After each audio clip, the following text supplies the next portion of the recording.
Welcome back to our precious YouTube channel. In today's class, we'll be learning how to make this beautiful baby girl dress. So it's a double flare dress and it has crinoline attached to it. So this is what the back is looking like, and it has these loops and button just to beautify it and make it pop. And we also have this cute bow attached to it. If this is what you like to learn, kindly stay tuned to the end of this tutorial. Thank you. Okay, so to make this dress, we're going to be drafting our upper bodice first, and I'll be working with this measurement. Shoulder is 10, the round chest line is 21, the waist is 22 inches, half length is 10 inches, and the full length is 22 inches.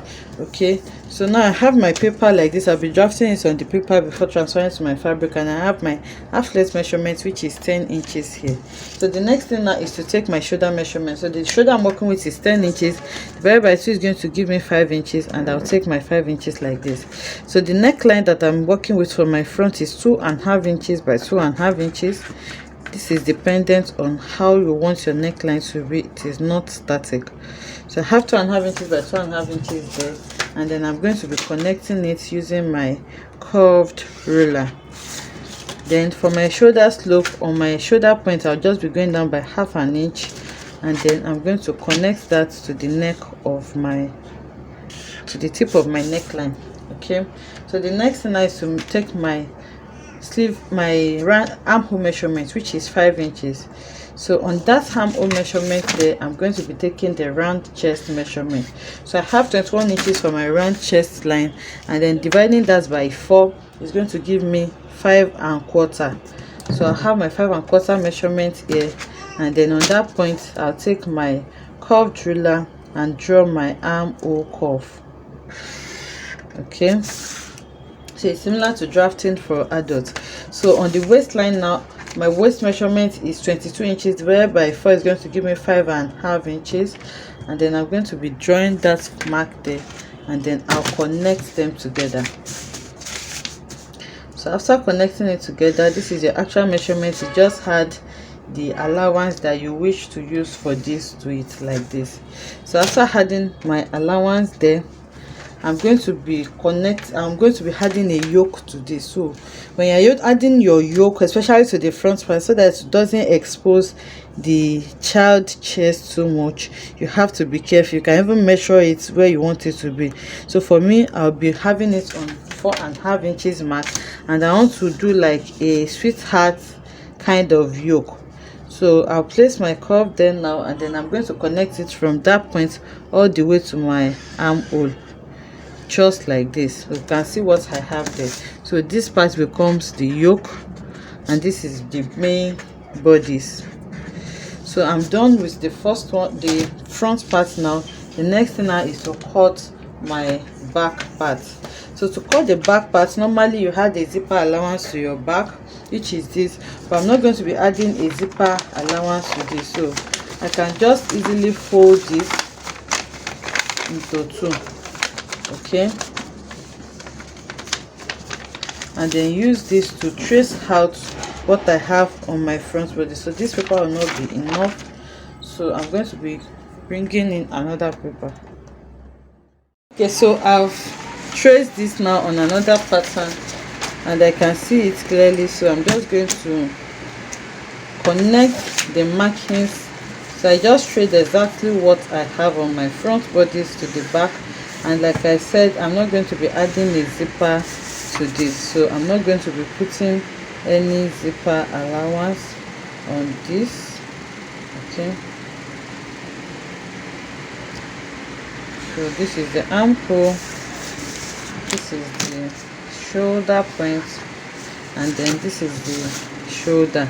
So remember, for the front we use 2.5 inches by 2.5 inches. So for the back, I'm going to be using 2.5 inches by just 1 inch, and then using my curved ruler, I'm going to connect my back neckline. So I have this for my back, and likewise for the back, I'm going to be adding a yoke to this. So the yoke for the back, I'm going to make it a little bit lower than the front. So for the front I used 4.5 inches.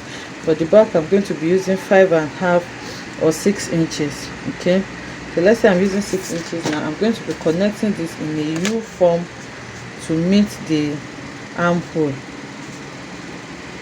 Okay, so from here now I'm going to be connecting it like this, and then I have my back yoke like this. So I'll cut this now and then go over to cut it on my main fabric.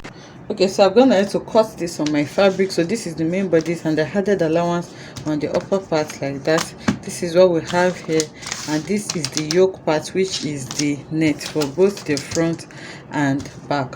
So now I'm going to remove my pins now, and I cut 2 for each because I'll be lining it with the same material. Okay, so when you're cutting the front part, remember that the center front has to be on yoke, on fold, so that you cut them together. Always remember that. So now I've detached everything now, and then I'm going to take it to the sewing machine to start joining it. So now first I'm going to take the front and the yoke for the front also. I'll place them on each other, and then I'm going to sew it using the sweetheart neckline that I have. Then after sewing it, I'm going to be placing the lining on it, and then I'll sew on the lining also so that I can turn it out neatly. So that's for the front. I'm going to do the same thing for the back. So for the back part also, I'm going to place the back panel like this, and then I'm going to be placing my yoke on it also. So I'll sew in the yoke, and then I'll cover it up with the lining and then sew it so that it will be neatly done. Then I'll bring it back to show us. Okay, so now you can see the net is now in between the main bodies like that, and I sew it in a way that by the time I turn it out, it will be neatly finished. So this is the back, and this is what the front is looking like. So now the next thing is for me to add loops at the back. Remember I said I'm not going to be adding button to this, so I'll be adding loops for, I will not be adding zipper, sorry. So I'll be adding loops for buttons. So now to strengthen these loops, now you may want to, because of this net, you may want to place a bias underneath it first. So you just sew a bias underneath it, then you start adding your loops. So when you add it, you add your loops like this. You can see I'm adding it, you cut it, and then you add the next one until you add everything. And when you finish adding it, you use your bias also to turn it neatly. Okay, so now the loops have been added, as you can see, and then I turned it neatly with my bias on the wrong side. So this is what I have. So this is the other side where the button is going to be, and to add the button neatly also, I'm going to be strengthening this net part also with a bias. So I'm going to be adding a bias underneath this net like this. Then I'm going to be turning it with a bias also so that this net can carry a button. After that, I'm going to fix my button to it. Then I'm going to join it together on the shoulder and then on the side. Then we'll work on the lower part. Okay, so I'm going ahead to sew it on the shoulder together, front and back, and also on the side. So I went ahead to pipe the neckline with a bias so that it can be neatly finished. And also on the back side, you can see that I added a bias to the side that carries the button also, because this is a net, just for it to strengthen it. So now turning it out, we're going to be having something like this. So you can see what we have on the back. I added 15 loops to it and 15 buttons. So my button is not complete. I need one more, which I'm going to add later. And you can see how the buttons just beautified it. So you should iron every step of the way. I'm yet to iron this because I'm currently doing a lot of work. So now you can see the shape that we have on the back is because of the effects that we gave our yoke before cutting it. So we'll keep this now and then work on the lower part. So for the lower part, it's a double flare. So now to get the circumference measurements for the flare, we'll be using what we have here as our waistline. Remember our waist measurement that we started with is 22 inches. So the 22 inches, I'm not going to be using exactly 22 inches because I want to pleat it to it. So I'll be doubling that, and 22 by 22 is going to give me 44 inches. So when I have 44 inches for a full circle flare, I'm going to be dividing the 44 inches by 6.28.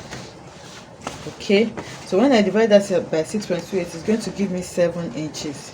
So like I said, I'm going to be having double flares, and we've cut flares a lot on this channel, so I just wanted to cut out my flare. So the length of the first flare is 13 inches. That's the longest one, and the length of the shortest one is 10 inches. I deducted 3 inches from the long one, and then I entered to add my crinoline, you can see. So I hope we know how to add the crinoline to because I'm not going to be lining this, I'm just going to be weaving the rough edges.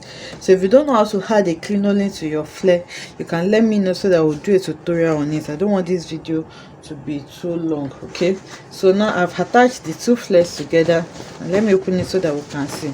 So this is the shortest flare, which is 10 inches in length, and this is the long one, which is 13 inches in length. So I just wanted to sew them so that it can stay in place for me. So this is what our flare is looking like. You can see the short one and the long one. So to get the length of your flare, you just need to subtract your half length measurement. So from your shoulder to your half length, you subtract that measurement from your full length where you want your dress to be. So once what you have there becomes the longest part of your flare, then you can deduct 2 or 3 inches like I did to get the shortest part. So now the next thing I'm going to do now is to go and gather this on our waistline. Okay, so once we gather this on our waistline, our dress is almost ready. The next thing is just for me to work on the sleeve, and for the sleeve I want to use this ostrich feather for the sleeve. Okay, so I have an 1/2 inch gold ostrich feather which just matches perfectly with this, so I'm going to be using it, but it's small because it works better when you double it or triple it like this. Okay, you can see now that I've doubled it, it becomes fuller. So for me to also have a bit of fullness there, because I just have half here to work with for both sleeves, I'm going to be cutting a bit of net and gather it underneath the ostrich feather just to give it a lift a bit. So I'm just going to be sewing the ostrich feather round the armhole like this. Okay, like I said, I don't want this video too long, so I'll go to the machine and do that now, and then I'm going to bring it back to show us what we have.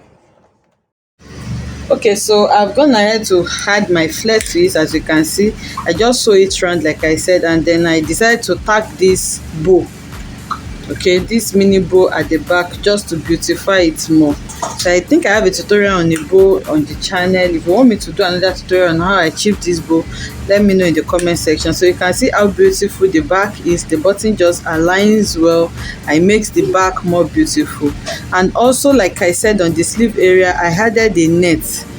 I gathered the 2 nets underneath the ostrich because I'm just using 1 layer and I want it to pop out a bit. So the net is going to help it to pop.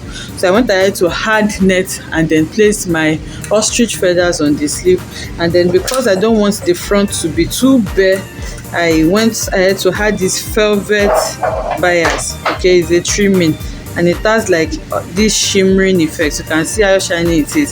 So I just used it to create this mini bow at the front part also, so that the front will not be too bare. So this dress is really cute, and I hope you enjoyed making this tutorial with me. If you enjoyed this, let us know in the comment section. Like, comment and subscribe to our channel, and I really hope you try this out for your baby girl or your clients. If you have any challenges, let me know in the comment section also, and I'll be happy to see you, and I will see you in the next one. Bye.